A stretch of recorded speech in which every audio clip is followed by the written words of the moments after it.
देखो, नमस्कार दोस्तों, मैं आयुष आपके अपने YouTube channel education with Ayush में स्वागत है।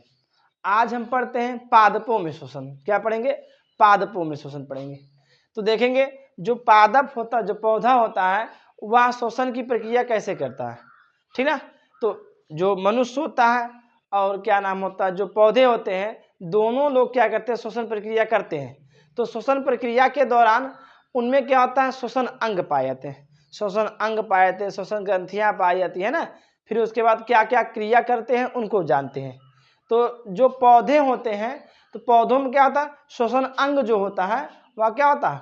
उनके पास अलग अलग प्रकार के होते हैं। मतलब जैसे जो हमारा मनुष्य में होता है या जंतुओं में होता है, श्वसन अंग जो होता है एक विशेष प्रकार का होता है, वैसे पौधों में विशेष प्रकार का श्वसन अंग नहीं होता है ना।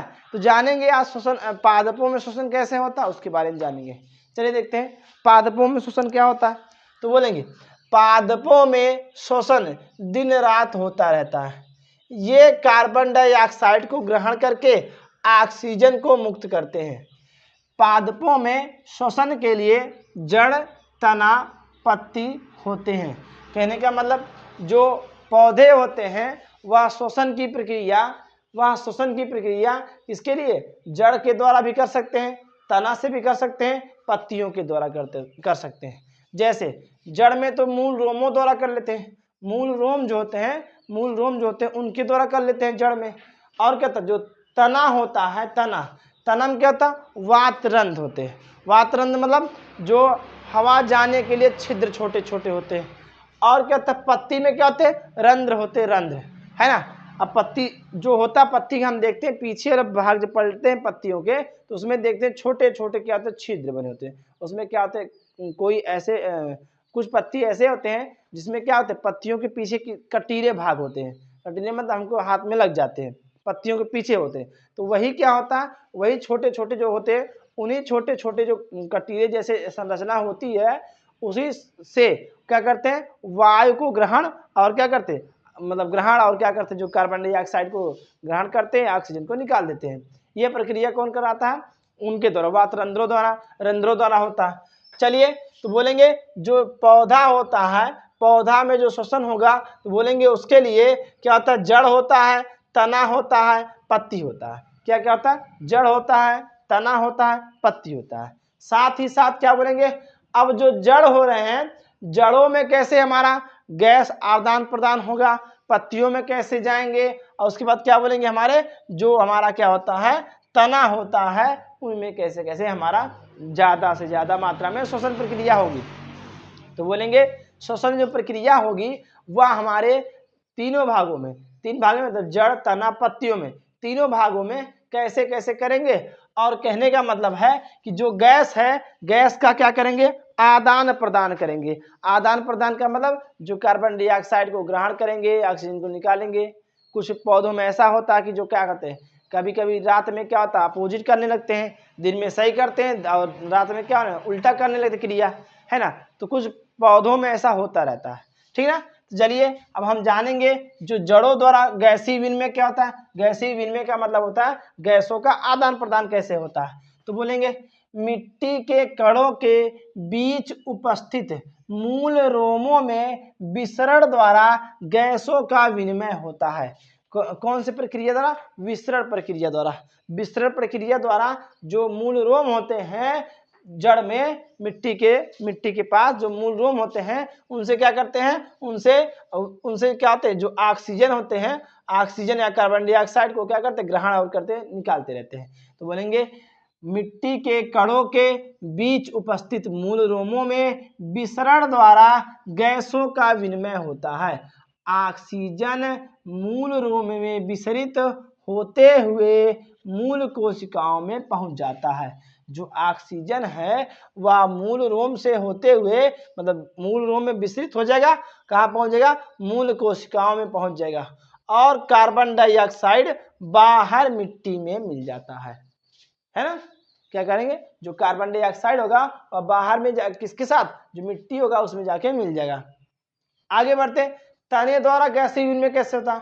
गैसों का आदान प्रदान कैसे होता है? तो बोलेंगे काष्ठीय पादपों में गैसीय विनिमय तनों पर उपस्थित छोटे छोटे छिद्रों द्वारा होता है, जिन्हें वातरंध्र कहते हैं।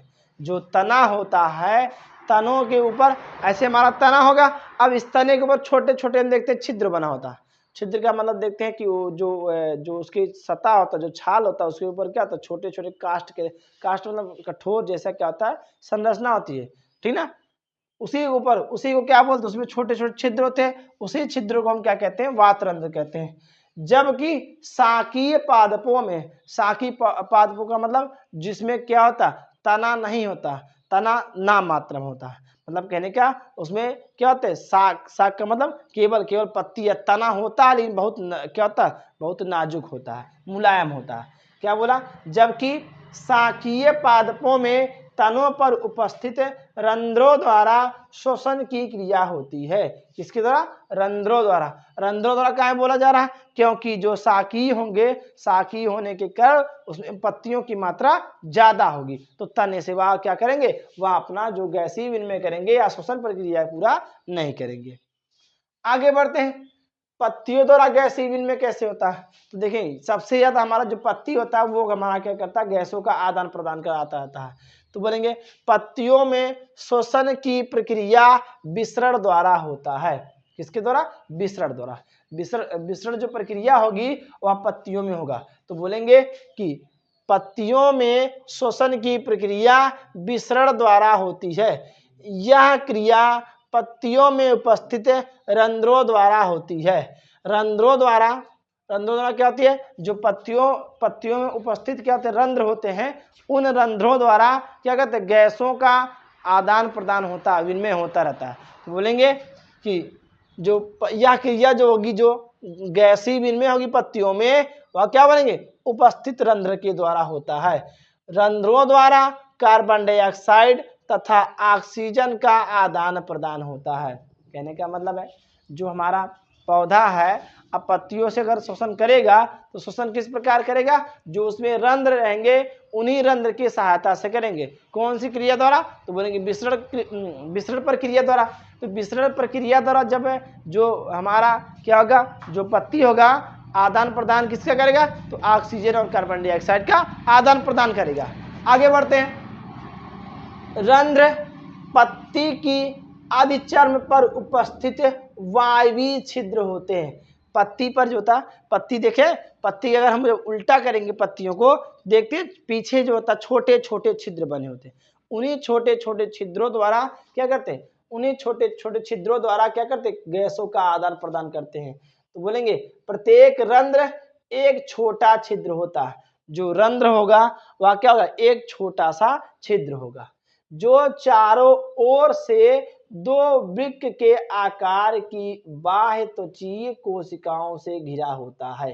क्या बोलेंगे, जो चारों ओर से क्या होता है, दो वृक्क का मतलब ऐसे देखते ना, ऐसे बना होता, हमारा पत्ती जो होता है ऐसे बना होता ना, ऐसे ये दो वृक्क बन जाता, बीच में ना लेकिन डंठल टाइप होता है, तना बोलते हैं। तो ये हमारा क्या होगा, पत्ती होता है। इन्हीं पत्तियों में हम क्या करते हैं, छोटे छोटे छिद्र होते हैं। इन्हीं छोटे छोटे छिद्रों को हम क्या कहते हैं, इन्हीं छोटे छोटे छिद्रों को हम क्या कहते हैं, रंध्र कहते हैं। तो बोला गया जो रंध्र होता है वह क्या होता है, बाह्य त्वची जो कोशिका होता है इसके द्वारा क्या होता है, घिरा होता है बाहर से।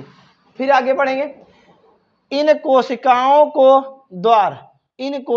को द्वार कोशिकाएं या रक्षक कोशिकाएं भी कहते हैं। जो कोशिकाएं होती हैं, कौन सी कोशिकाएं, जो हमारा घिरा हुआ कोशिका होता है, इन कोशिकाओं को क्या कहते हैं, द्वार कोशिकाएं या रक्षक कोशिकाएं। कहने का मतलब इसमें तो छोटे छोटे छिद्र होते हैं, लेकिन जो प्रक्रिया होगी हमारी, वह जो अच्छे मतलब कहने का जो डस्ट होंगे, धूल होंगे, उसको अंदर पौधे जो होंगे उसके छिद्र के द्वारा जाने नहीं देंगे।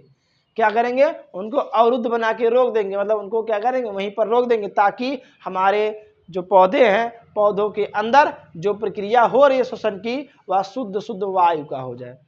फिर आगे बढ़ेंगे, द्वार कोशिका जीवित हरित लवक युक्त तथा केंद्रक युक्त होता है। कहने का मतलब जो द्वार कोशिका हो रही है, रक्षक कोशिका जो होगी, उसे हम क्या कहेंगे, जीवित हरित लवक तथा क्या होता है, केंद्रक युक्त होती है। जीवित हरित लवक का मतलब होता है उसमें हरित लवक पाया जाएगा, और क्या पाया जाएगा, उसमें केंद्रक भी पाया जाएगा, है ना। चलिए।